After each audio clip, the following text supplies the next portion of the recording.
For many years, Shirley MacLaine has enthralled audiences and cemented her position in cinematic history with her breakthrough performance in Alfred Hitchcock's The Trouble with Harry.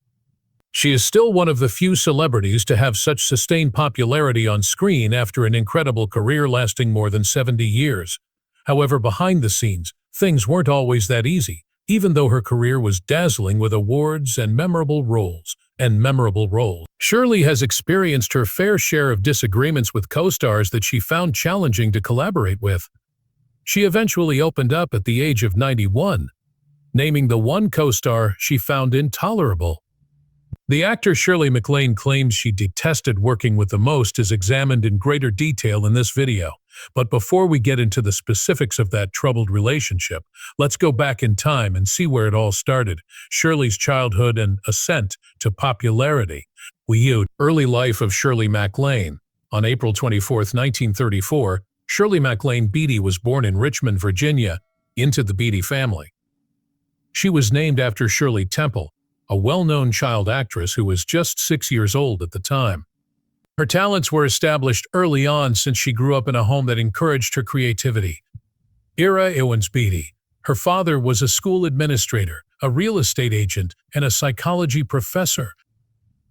Née MacLaine, a drama teacher from Wolfville, Nova Scotia, and her mother, Kathleen Corrin, were instrumental in supporting Shirley's artistic endeavors. Warren Beatty, Shirley's younger brother, went on to become a famous actor. For work-related considerations, the writer and director changed the spelling of his last name. The siblings were brought up as Baptists. Shirley grew up in a family that moved around a lot, first from Richmond to Norfolk, then to Arlington, Waverly, then back to Arlington, Waverly, then back to Arlington. Her father was employed at Arlington's Thomas Jefferson Junior High School by 1945, and the family finally made their home in the Dominion Hills area in the 1950s. Shirley had a really unusual upbringing. She suffered from weak ankles as a young child, which rendered her prone to stumbling.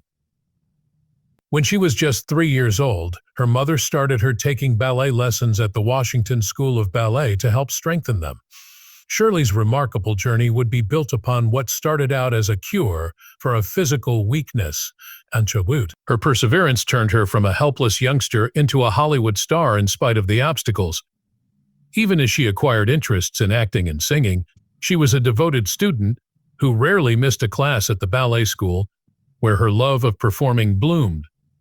From the beginning, Shirley's tomboyish nature was apparent. She was reportedly characterized as unfeminine and extremely hard by renowned director Don Siegel, who said she was difficult to develop affection for. Shirley used baseball as a way to express her enthusiasm, becoming known as Powerhouse. Due to her height and the dearth of boys in her class, she frequently portrayed masculine characters in school productions, such as Romeo and Juliet and Sleeping Beauty. One crucial incident occurred during Cinderella's rehearsals when she hurt her ankle, but decided to go on stage instead of getting help. After learning that she was too tall and her ankles were too weak for a ballet career, Shirley was persuaded to abandon dancing in favor of acting. After that, she was involved in the cheerleading squad and theater club at Washington Lee High School in Arlington. Which co-star did Shirley MacLaine find the most challenging to collaborate with, and how did she become famous? To find out, keep watching. The acting career of Shirley MacLaine. Shirley MacLaine, a multi-award-winning actress, frequently created and seized opportunities that brought her fame. I discovered that life does not simply happen to us while reading one of her memoirs. Shirley tried her hand at performing on Broadway in New York City during the summer after starting at Washington Lee High School. She began performing on Broadway after graduating, including as a member of the dance crew for the movie Me and Juliet. She changed her name from MacLaine to MacLaine since the producer kept mispronouncing it throughout her audition. Soon later, while filming The Pajama Game, she received acting instruction from Carol Haney. When Carol encountered what seemed to be a regrettable circumstance on set, it was actually a once-in-a-lifetime opportunity for Shirley, and the stars were on her side. Carol Haney was unable to perform since she had just injured a ligament. A few months had passed since the start of filming for The Pajama Game. Over the next few months, Carol Haney struggled to heal, which made it challenging for her to appear in the movie. Shirley's first 5-year contract with Paramount Pictures began when producer Hal B. Wallace saw her potential and offered her the role of Carol. Her breakthrough performance in The Pajama Game paved the way for Alfred Hitchcock to cast Shirley in her first feature, The Trouble with Harry, in 1955. She won a Golden Globe for New Star of the Year actress for her role in the film at the age of 19. Following the release of The Trouble with Harry, MacLaine started making appearances in movies that would later act as stepping stones to her stardom. Every movie in which MacLaine appeared after that was a box office hit. She made an appearance in Artists and Models in 1955, Martin and Lewis's Flick. Then in 1956, she portrayed the title character, Oda, in the Academy Award-winning epic adventure comedy Around the World in 80 Days. She starred in 3 movies in 1958, The Matchmaker, The Sheep Man, and Hot Spell. As she broadened her repertoire and took on increasingly difficult roles, Shirley MacLaine's career continued to flourish throughout the 1960s and beyond. She gained recognition for her ability to switch between humor and drama with ease, captivating audiences with her variety and captivating on-screen persona. Her reputation as one of Hollywood's most gifted and sought-after actresses was cemented by roles in movies like The Apartment 1960, for which she received an Academy Award nomination. MacLaine has challenged norms and pushed boundaries during her career, frequently selecting parts that dealt with difficult, occasionally contentious subjects. In addition to her accomplishments in film, she was well known for her candid demeanor and spiritual path, which she freely discussed in her interviews and memoirs. Her genuine self-expression won her a lot of admirers who respected her bravery both on and off television. Shirley never hesitated to talk about the difficulties she encountered, such as challenging co-stars and the demands of Hollywood life, despite the glitz and honors. Generations of performers have been inspired by her perseverance and commitment. MacLaine was dedicated to her craft while working in the field for decades, accepting parts in theater, cinema, and television that demonstrated her developing skills.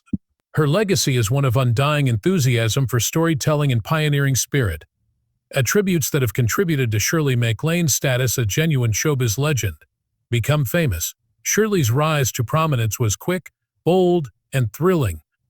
She starred in a number of movies in 1958 before joining Frank Sinatra's band, the Rat Pack, in Ocean's 11. Following her work with the Rat Pack, Shirley received an invitation to join the exclusive company of 5 unofficial entertainers. The free-spirited, gregarious attitude of the actress infected the Rat Pack. Her performance in the 1960 love picture The Apartment, which starred Fred MacMurray as Baxter and Jack Lemmon as an insurance clerk, catapulted her to stardom. The movie was one of the best-released movies of the 1960s and was nominated for several Academy Awards, including Best Director, Best Art Direction, Best Original Screenplay, and Best Film Editing. Shirley came quite near to winning the prize, but Elizabeth Taylor took it instead. The Apartment movie won a lot of awards. Renowned film critic Charlize Theron praised MacLaine for making the black-and-white movie come to life, calling it humorous, honest, and unvarnished. Over the years, Shirley's popularity with the romantic movie led her to work with other talented actors and star in other movies. After her successes, Shirley went on to have more success in movies like The Children's Hour, 1961, and Irma la Douce, 1963. Despite her early success, she went 14 years without receiving any honors or nominations. She began to doubt her profession as a result. Despite her repeated lackluster performance, Shirley lost a $750,000 contract for the movie musical Bloomer Girl due to a lawsuit. Despite receiving a Golden Globe nomination, her film Sweet Charity, which was directed by Bob Fosse, was a commercial failure in 1969. If My Friends Could See Me Now, her theme song, was inspired by this film. The theme music for every interview Shirley has taken part in since then has been this song. After taking a hiatus, Shirley returned in 1977 with greater vigor, receiving a nomination for her 4th Oscar for Best Actress for The Turning Point. Shirley has gotten 70 nominations, 50 wins, and 1 Oscar during her more than 60-year acting career. A sudden break and career decline, Shirley has undoubtedly been a fantastic actress throughout her career. But did she face difficulties? After almost two, some started to question whether the movie legend was losing her spark after decades of outstanding performances, particularly after Sweet Charity's financial failure. After what appeared to be a lull in her career, she responded by taking a few years off from acting to concentrate on writing and other pursuits. She described her uncomfortable encounter with Hollywood columnist Mike Connolly in her first memoir, Don't Fall Off the Mountain, which was released in 1970. She appeared on the cover of the New York Post on June 11, 1963. Following a furious altercation at Connolly's office in which she struck him in the mouth over a column he wrote about her ongoing legal dispute with producer Hal B. Wallace, whom she had sued for breach of contract. Shirley's career took a turn for the worst from 1970 and 1976, a transition to television, appearing in the sitcom Shirley's World as a photojournalist, shot in the UK and co-produced by Sheldon Leonard and etc. She took a break from acting in 1972 to actively support George McGovern's presidential campaign.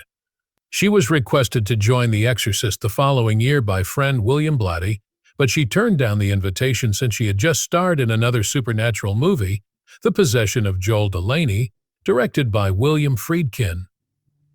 Shirley and Claudia, while co-directed the 1975 Oscar-nominated documentary The Other Half of the Sky, a narrative about China.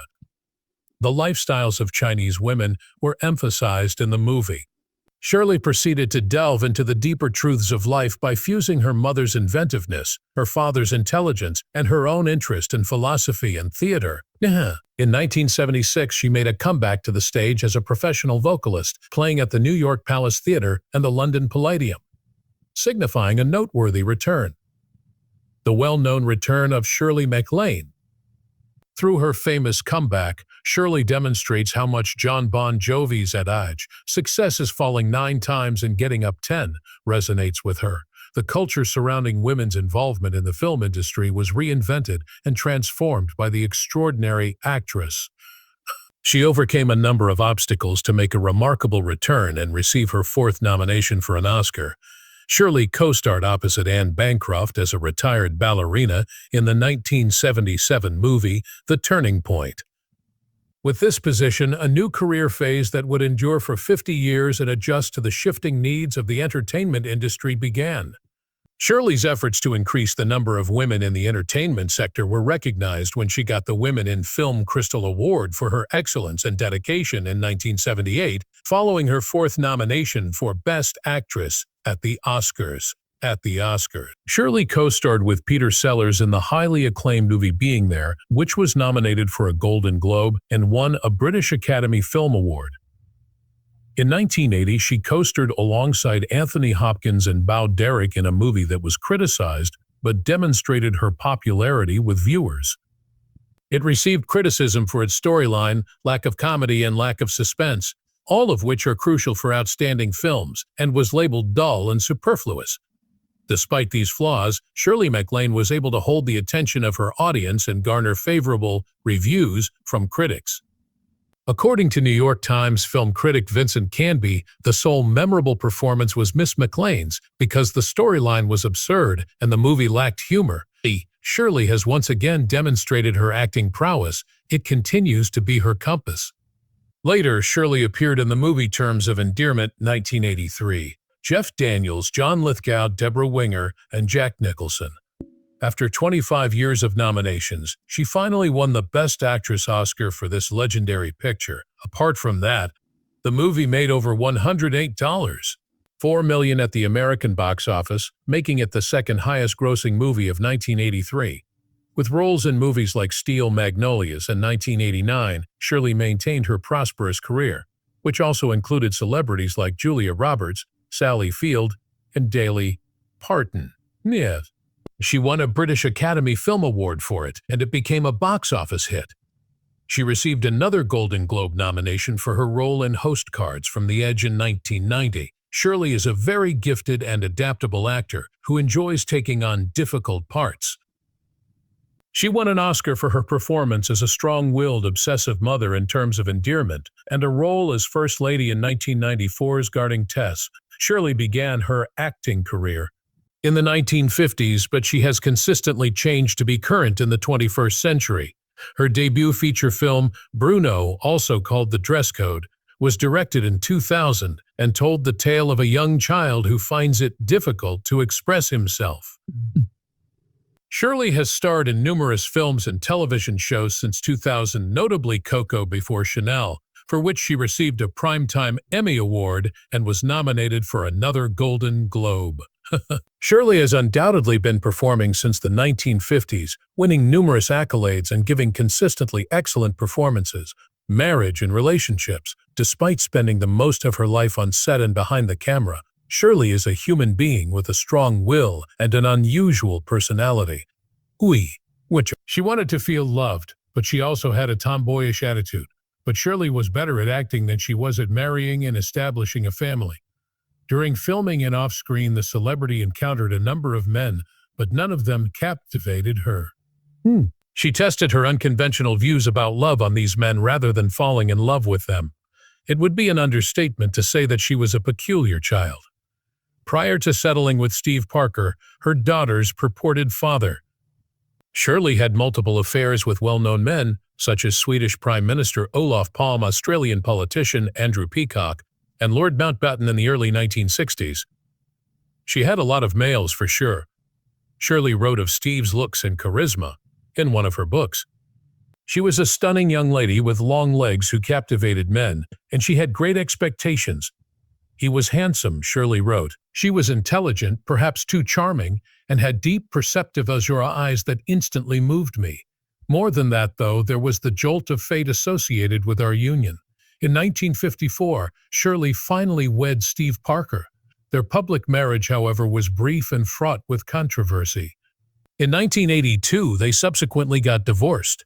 Shirley and Steve had a daughter named Sachi prior to their divorce, who was born in 1956. Sachi later learned that Paul, an astronaut, was actually her biological father, rather than Steve Parker. After living with Steve in Japan since she was 2 years old, Sachi eventually assisted her mother in escaping Steve's controlling and violent ways. Steve, posing as Paul, used blackmail to get Shirley to give him a sizable monthly allowance for fictitious space travel. He took advantage of her till they got divorced in 1982. There were media reports about Parker's passing in 2001. After reading Sachi's article on his passing, Shirley called to let her know that Steve was still alive and just in the valley, getting coffee. Sachi Parker's book Lucky Me, My Life with Arpery and Without My Mom, Shirley MacLaine, was released by Penguin Group USA on February 7, 2013. According to MacLaine, the novel is almost entirely made up. Shirley's relationship with Robert Mitchum was particularly noteworthy while she was still married to Steve Parker. In her 2011 book, I Am Over All That, Shirley MacLaine spoke on Robert Mitchum, stating that life happened to him. He was affected by me. He seldom ever got anything done. On the set of Two for the Seesaw in 1962, MacLaine first got to know Mitchum, the quintessential bad boy in Hollywood. She characterizes him as a complicated riddle in My Lucky Stars. Complex, sarcastically humorous, utterly bashful, and unable of articulating his desires. He seemed like the ideal project to her. MacLaine and Mitchum had a passionate 3-year affair despite being married. Mitchum, who is more than 20 years MacLaine's senior, compared her to some enchanted goblins and thought her face was dangerously lovely. The poetic, tormented, and primordial Mitchum enthralled MacLaine, who lived in the present and spoke in riddles. Since they were both nomads, they took several trips together, stopping in destinations like New Orleans, Paris, New York, London, and Africa. Shirley MacLaine told Oprah Winfrey that she and her husband had an open relationship in April 2011 as she was promoting her new book, I'm Over All That. MacLaine added that, aside from Jack Nicholson in Terms of Affection and Jack Lemmon in The Apartment and Irma La Douce, she frequently fell in love with the leading males she collaborated with. Television and movies have dominated Shirley's life. But the majority of people are curious about Shirley's personality outside of the television. To find out, keep watching Life Outside of the Screen. I cared more about the life beyond the camera than the life in front of it, she said in her memoir, Don't Fall Off the Mountain. Aside from acting, Shirley loves life. She is a vocalist and a prolific writer with interests in spirituality, metaphysics, and reincarnation. Shirley has published more than 14 memoirs, including Out on a Leash, which she wrote during the COVID lockdown, and others on her marriage and Hollywood career. Her books inspire introspection in their readers. Shirley likes to go for walks. She started her 500-mile solo Santiago de Compostela Camino journey in 1994. It stirred in spite of the memories and the pain. Prior to the media spotting her and encroaching with cameras, she relished the trip. She even threw stones at a crew member in protest. In addition, Shirley is an activist who uses her position to further political causes. During George McGovern's 1972 presidential campaign, Shirley MacLaine and her brother Beatty were instrumental in organizing and raising money. McGovern is the book she wrote. That year, she performed at her brother's shows, Together for McGovern and For McGovern, as well as The Man and His Beliefs. The woman-focused Star-Spangled Women for McGovern-Shriver variety show at Madison Square Garden was also produced by MacLaine and Sid Bernstein. She was so committed to the campaign that she was threatened with termination by her talent agent. When she declined movie projects and donated $250,000 of her personal funds to political advocacy. One of the most prolific writers is Shirley MacLaine. Shirley MacLaine has established herself as a fearless nonconformist thinker who is constantly seeking to better comprehend her role in the cosmos. Her writings explore what has always interested her and are marked by her usual honesty and humor. The hidden secrets of existence. She examines important issues such as awareness, the meaning and purpose of life, preserving a relationship with God, life on other planets, and the afterlife. MacLaine, an award-winning actress and best-selling author, invites readers to accompany her on her life's impactful and thought-provoking adventures. She has traveled the world in pursuit of answers, willing to take risks with her questions. She has led the first all-female documentary team into China, lived among the Maasai in Africa, and walked the Camino de Santiago in contemplative solitude. Believes in reincarnation and spirituality. According to Shirley MacLaine, mystic instructor and author J.Z. stated that she was the brother of a 35,000-year-old spirit named Ramtha in a past life in Atlantis, Night. Some of her best-selling books, like Dancing in the Light and Out on a Limb, focus heavily on spirituality and metaphysics, which she finds very interesting. She follows the path of saints as part of her spiritual journey. James engages in transcendental meditation while working with Chris Griscom. A number of Shirley MacLaine's films have also been influenced by New Age spirituality. The recently departed main characters, portrayed by Brooks and Meryl Streep in Albert Brooks's romantic comedy Defending Your Life, 1991, are taken aback when MacLaine introduces their previous lives at the Past Lives Pavilion in Postcards from the Edge, 1990. Stephen Sondheim wrote the lyrics for MacLaine's rendition of I'm Still Here, which includes the phrase, I'm feeling transcendental, am I here? MacLaine plays a New Age spiritualist in the 2001 television movie These Old Broads. In addition to his interest in UFOs, MacLaine has discussed the topic extensively in interviews on CNN, NBC, and Fox News in 2007 and 2008. She wrote of seeing a UFO in Washington, D.C. and experiencing alien encounters in her book Saging While Aging. During the 1950s. In an April 2011 Oprah Winfrey Show interview, MacLaine said that she and her neighbor had spent long stretches of time seeing UFOs at her ranch in New Mexico. Is she speaking the truth? Share your opinions with us in the comments area. MacLaine came under fire in 2015 for her divisive remarks on Stephen Hawking, Christians, and Jews. She argued that Hawking had unconsciously forced himself to have ALS in order to concentrate more on his work in physics, and that Holocaust victims were suffering as a result of their own karma. Disputes pertaining to her views. Like the majority of artists and actresses, Shirley MacLaine has promoted her films and talked about her personal and professional lives on talk programs.